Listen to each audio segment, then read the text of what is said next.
Lijep pozdrav svima i dobrodošli u novi Geek Jackpot video. U današnjoj recenziji Casino Slot igara govorimo o jednom klasiku pod imenom Circus Brilliant. Igra je to koja je jako jednostavna što se odmah vidi na prvi pogled, ali ima zanimljive značajke. U njoj postoji wild simbol koji mijenja sve ostale simbole i tako povećava igračeve šanse za dobitkom, ali za razliku od mnogih drugih igara, ovdje nećete pronaći scatter simbol. Scatter simboli su najčešće zaduženi za aktiviranje bonus vrtnji, a iako ih ovdje nema, igrači mogu doći do bonusa. Kako bi do njega došli, moraju u jednoj vrtnji, u jednoj od linija koje se gledaju za isplatu, doći do dobitka s 5 istih simbola. Kao što to vidite na našem primjeru, taj dobitak može doći uz pomoć wild simbola, a ovisno o tome koji je tip simbola pokrenuo bonus vrtnje, formirat će se broj vrtnji koje će igrač osvojiti.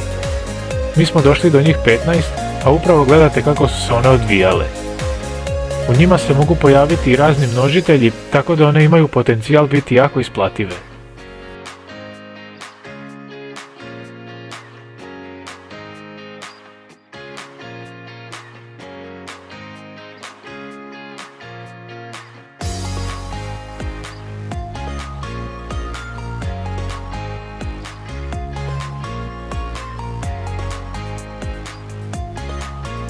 Nakon bonus značajki okrenuli smo se RTP-u igre.